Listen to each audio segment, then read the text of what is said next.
Hello students, Assalamu alaikum. Welcome to my channel Learn with Ease students. Today our topic of discussion is dynamics.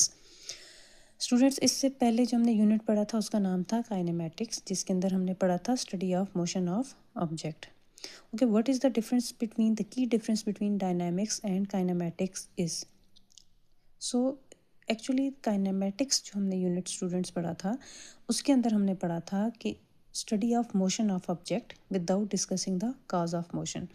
यानी हम kinematics के अंदर study of motion of object तो पढ़ते हैं, लेकिन हम ये नहीं देखते कि काज ऑफ मोशन क्या है. ठीक है, कोई चीज़ ऑब्जेक्ट है, मूव कर रहा है, तो उसके बिहाइंड उसका रीज़न क्या है.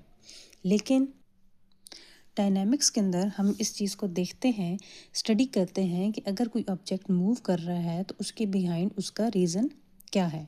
ठीक है, तो इस यूनिट के अंदर हम पढ़ेंगे डायनामिक्स यानी study of motion of object with discussing the cause of motion.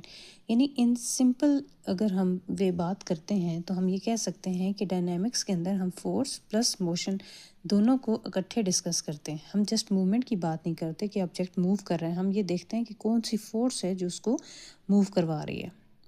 ठीक है, तो इसका मतलब है ये जो फर्स्ट पैराग्राफ है बुक का, ये जो आपको गिवन है, इसके अंदर आपने जस्ट क्या करनी होगी, डेफिनेशन ऑफ डायनामिक्स करनी होगी, जो कि यहाँ पर एंड पे दी हुई है. Dynamics is concern with the force that produce change in the motion of bodies. ठीक है, देन स्टूडेंट अब हम देखते हैं इसका जो अगला टॉपिक है वो है कंसेप्ट ऑफ फोर्स. तो फोर्स के बारे में आपने इससे पहले भी पढ़ा होगा, व्हाट इज़ फोर्स. फोर्स अगर हम वही बात है, हमने तो सिंपल वे में इसको एक्सप्लेन करना है ना. बेसिकली फोर्स क्या करती है, ये किसी भी ऑब्जेक्ट को मूव करवाती है. ठीक है, फोर्स टेंड्स टू, अगर हम बात करते हैं ना, मैं फोर्स को डिफाइन करती हूँ तो मैं कहूँगी force tends to move, stop, push और पुल एनी ऑब्जेक्ट. यानी ये किसी भी ऑब्जेक्ट को मूव करवा सकती है, स्टार्ट करवा सकती है, स्टॉप करवा सकती है, उसकी डायरेक्शन को चेंज कर सकती है, उसके मैग्नीट्यूड को चेंज कर सकती है, सो ऑन. ठीक है, a common concept of force is, अब जैसे कि ये फर्स्ट लाइन में लिखा हुआ है, अगर आपने फोर्स को डिफाइन करना है, common concept of force is a push और पुल दैट स्टार्ट, स्टॉप्स और change the magnitude and direction of velocity of body.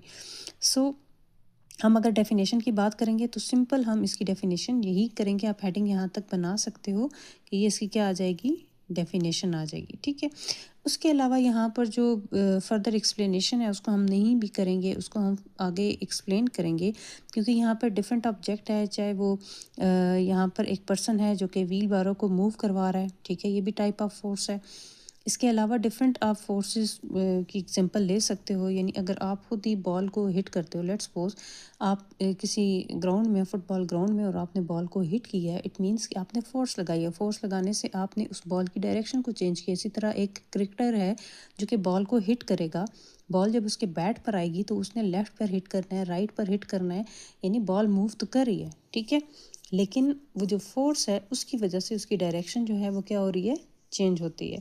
तो इस तरह करके हम देखेंगे कि फोर्स की भी आगे फर्दर टाइप्स को हम डिस्कस करेंगे. लेकिन इस यूनिट के अंदर जो सबसे पहली चीज़ जो आपको क्लियर होनी चाहिए, सबसे पहले तो डिफरेंस है in between kinematics and dynamics. Kinematics is the study of motion of object. इसके अंदर जस्ट हम study of motion of object करते हैं, जबकि हम डायनेमिक्स के अंदर मोशन अलॉन्ग विद फोर्स को भी डिस्कस करते हैं. देन कंसेप्ट ऑफ फोर्स वही है जो कि आप भी जानते हैं कि किसी भी ऑब्जेक्ट पे जब आप भी फोर्स लगाएंगे तो फोर्स लगाने से आप अपनी मर्जी से ऑब्जेक्ट को मूव करवा सकते हैं, स्टॉप करवा सकते हैं, यानी एनीथिंग. आप फोर्स की मदद से आप किसी भी ऑब्जेक्ट की मूवमेंट को यानी उसको सर्कुलर बनाओ, रोटेटरी बनाओ, जो भी है, ठीक है, वो फोर्स लगा कर सकते हैं. देन टाइप्स ऑफ फोर्सेस आती हैं, क्योंकि आज का जो हमारा लेक्चर है इसके अंदर हम इसकी टाइप्स को भी कवर करेंगे. तो स्टूडेंट्स, टाइप्स ऑफ फोर्सेस की अगर हम बात करें तो there are two types of forces. First one is contact force and the other one is non contact force. यहाँ पर मेंशन भी है, कंटैक्ट फोर्स के अंदर आती है push and friction, and non contact कह लें तो ग्रेविटी आ सकती है या मैग्नेट आ सकता है. अब इसको आप देखेंगे कि ये कैसे है कि मैंने कॉन्टैक्ट फोर्सेस को पुश एंड फ्रिक्शन की एग्जांपल क्यों दी, और इसी तरह नॉन कॉन्टैक्ट के अंदर हमने ग्रेविटी और मैग्नेट की बात क्यों की. अच्छा, कॉन्टैक्ट फोर्स, कॉन्टैक्ट का मतलब होता है राब्ता, कॉन्टैक्ट होना किसी चीज़ का दूसरे ऑब्जेक्ट के साथ. तो कॉन्टैक्ट फोर्स का मतलब ही यही है कि जब भी किसी ऑब्जेक्ट, यानी आप ऐसे ऑब्जेक्ट की बात कर रहे हैं जिसका कॉन्टैक्ट होगा, with the surface of earth के साथ होगा, यानी अगर सरफेस ऑफ अर्थ के साथ है इसका मतलब है आप किसी ऑब्जेक्ट को पुश करोगे या उसमें कहीं ना कहीं फ्रिक्शन लगेगी। पुश का मतलब है धकेलना। इसी तरह फ्रिक्शन जो है वो अपोजिंग फोर्स होती है, ठीक है। फ्रिक्शन उर्दू में बोलें तो रगड़ बोलते हैं इसको, ठीक है। तो ये जब भी कोई ऑब्जेक्ट कांटेक्ट में होगा तो ये दोनों प्रॉपर्टीज़ तभी सामने आएंगी।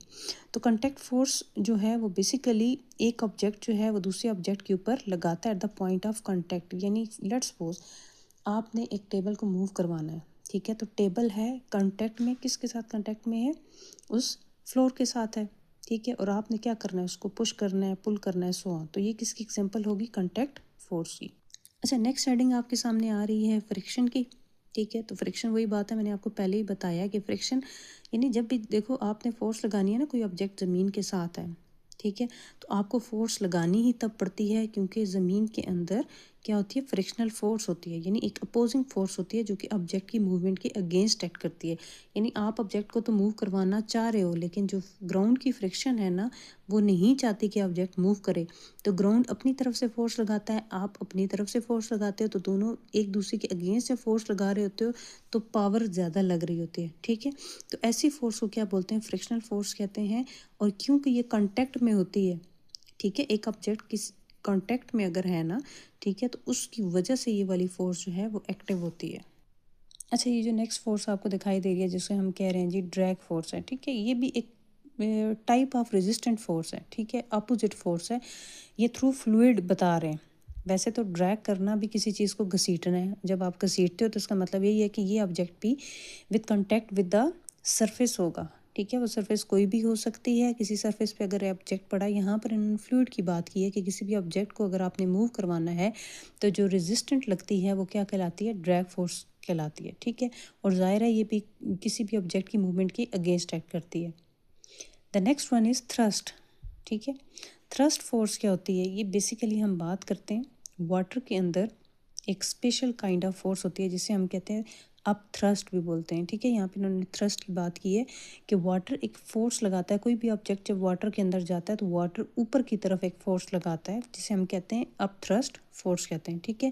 ये against the weight of the object होती है। जैसे आपने देखा होगा ना कि एक टब के अंदर पानी डाला हुआ है और आप एक ग्लास है, ठीक है, ग्लास को अंदर की तरफ पुश करते हो और जो जब आप उसे छोड़ते हो तो ग्लास जो है ना वो जंप करके ऊपर की तरफ आता है। तो बेसिकली क्या होता है कि जो पानी है ना वो अपनी फोर्स लगा रहा होता है against the weight of that object. तो इसी तरह ये जो शिप्स वगैरह जो है ना सी के अंदर फ्लोट कर रही होती हैं, वो भी इसी लिए फ्लोट कर रही होती हैं, ठीक है। और उनके फ्लोट होने का रीज़न ये नहीं होता कि वो डूब जाती हैं और ऊपर आती हैं, ठीक है।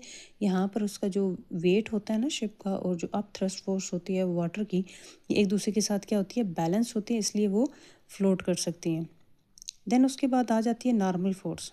ये नॉर्मल फोर्स ऐसे ही है कि भाई एक एक्शन फोर्स जो है किसी भी ऑब्जेक्ट के ऊपर एक ऑब्जेक्ट जब लगा रहा होता है। इसकी कॉमन एग्जांपल मैं अगर बोलूँ तो ऐसे ही है कि एक टेबल के ऊपर बुक पड़ी है, तो टेबल जो है वो अपवर्ड एक फोर्स लगा रहा होता है बुक के ऊपर। बुक का वेट डाउनवर्ड लगाता है, जबकि जो टेबल है वो क्या करता है? अपवर्ड फोर्स लगा रहा होता है।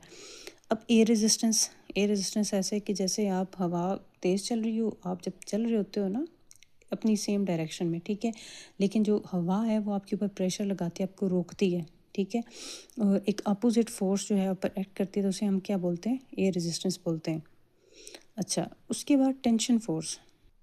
एक टेंशन होती है ना स्टूडेंट्स को अपने एग्ज़ाम की होती है और एक टेंशन फोर्स होती है जैसे भी कोई एक रोप है ना, उसके साथ कोई भी ऑब्जेक्ट अगर लगा हुआ है उसका वेट है तो वो जो ऐसा नहीं है कि उस वेट को वेट ही की टेंशन है, ठीक है। वो जो रोप है ना उसके ऊपर एक प्रेशर एक्सर्ट हो रहा होता है, ठीक है।